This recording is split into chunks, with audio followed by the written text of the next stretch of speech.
Title: The Last Drop. Genre: post-apocalyptic action thriller.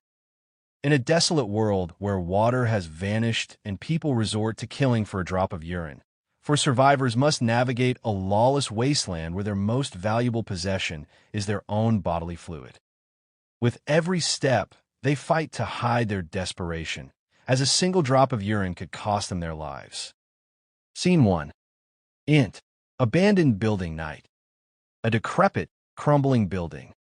The wind howls outside, a hollow, dry wind that has no moisture. A flickering candle illuminates 4 figures: June, Finn, Mara, and Ty. They're huddled together, silent, their eyes wary, their lips cracked and dry. A tense stillness blankets the group as they sit in a tight circle. Mara: how much longer can we last? We're running out of... Ty: another day, maybe 2. Depends on how well we can ration it. June: ration? We're past that. If anyone else finds it, we're dead. Finn shifts nervously, his hand close to his holster knife. His eyes dart toward the boarded-up window, listening for any sounds outside. Finn: we're not the only ones running low. People out there, they're desperate. They'll kill for a drop. Mara: we've all seen it. They don't even ask questions anymore. They just attack. A long pause. The group knows the unspoken truth. They become prey in a world gone mad. Ty: we gotta be smart. No one sees us urinate. Not ever. If they do. June: we die. They'll slit your throat just to get to it. Scene 2.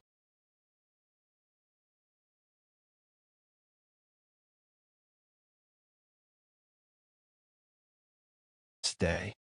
The 4 cautiously make their way through the skeletal remains of a city, now reduced to crumbling ruins. The sun is relentless. Heat waves shimmer off the pavement. No water, no vegetation, just dust, decay, and death. In the distance, a small group of scavengers can be seen fighting brutally over a puddle of spilled urine. It's barely a few drops, but they're savagely clawing and stabbing one another for it. The 4 glance at each other, but keep moving, eyes forward, no distractions. Finn: this place, it's getting worse. People used to hide their thirst. Now it's just chaos. June: if you're weak, you die. That's how it is now. Mara: but how can people just kill like that? For urine? Ty: it's not about what's right anymore. It's about what's left. There's nothing but survival. They push forward. Suddenly, Mara grabs her stomach, her face twisted in pain. The others stop and glance at her with alarm. Finn: Mara, what's wrong? Mara stumbles, clearly distressed. She glances around, paranoid. Mara: I have to go. I have to urinate. The tension spikes. Ty immediately pulls Mara close and whispers urgently. Ty: not here. Not now. Someone could see.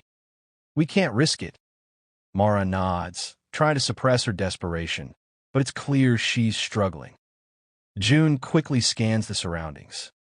June: there, the alley. Go quickly and make sure no one sees. Scene 3. Int. Dark alleyway moments later. Mara crouches in a dark, hidden corner, trembling as she relieves herself into a small bottle. Her eyes are wide with fear. Every noise around her makes her jump. She tightens her grip on a small, rusty knife in her other hand, paranoid someone might appear at any second. Just as she finishes, a faint sound echoes from the street, a scuffling of feet. Her eyes widen. Someone's close. Scene 4. EXT. Alleyway entrance. Same time. Ty, Finn, and June stand at the entrance to the alleyway, their backs turned to Mara, keeping watch. June notices a shadowy figure emerging from the street. A man, gaunt, filthy, his eyes crazed with thirst. He spotted them. The Wanderer. I smell it. I know you've got some. Please, just a drop. He moves toward them, unsteady but dangerous. June steps forward, blocking his path. June, there's nothing here for you. The Wanderer. I don't believe you. I'll kill you for it. I need it. Please, please. He lunges at June, and a brief, brutal struggle ensues.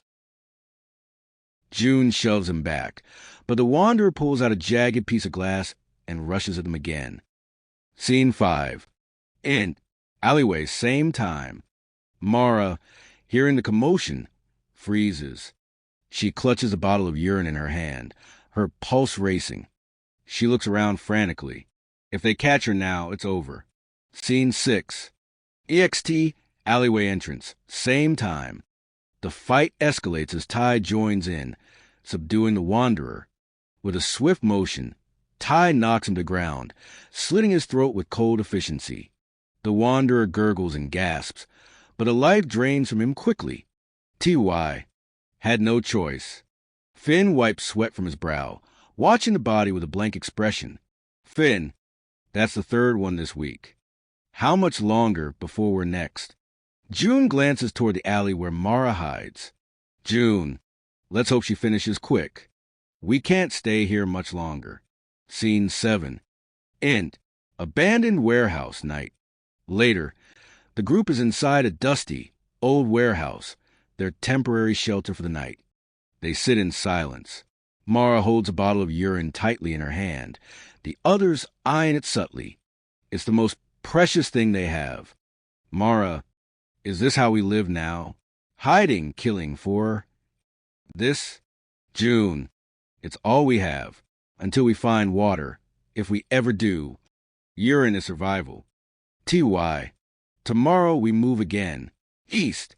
I heard there's a place where the ground isn't cracked, where there's still hope. Finn, hope. That's what got us here in the first place. The group lapses into silence, the weight of their hopelessness heavy in the stale air. The candle flickers, the world outside growing darker by the minute. The last drop may be all they have left. Scene 8. EXT, desolate wasteland night. A barren wasteland stretches for miles, the cracked earth illuminated by the pale glow of the moon. Not a single drop of water has fallen in years. The air is dry, the landscape eerie in its silence, broken only by the occasional gust of wind carrying dust. Distant fires to the horizon where nomadic tribes burn their dead, hoping for some final dignity in a world where nothing remains. In the distance, figures move in the shadows, swift and stealthy. Narrator. In the years since the Great Drought, water has vanished from the earth. The rivers dried, the oceans turned to salt, and men turned to beasts. Now, only urine sustains the living. The raiders hunt by night, taking men, women, and children as their slaves, bodies drained, their lives worth no more than a few drops. Scene 9. EXT, wasteland outskirts night. Group of 4. 2 men, a woman, and a young girl, all covered in ragged clothing, faces gaunt with hunger and thirst. They walk cautiously under the cover of night, aware of the dangers that lurk. They carry crude weapons, pieces of scrap metal, sharpened sticks, and anything that might defend them. Suddenly, they freeze. A distant, guttural sound echoes across the wasteland.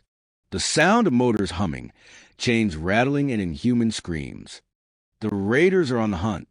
Man 1. They're coming. We have to move. Woman. We can't outrun them. Man 2.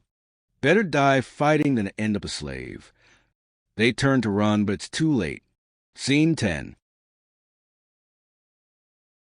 EXT, Rocky Cliff night.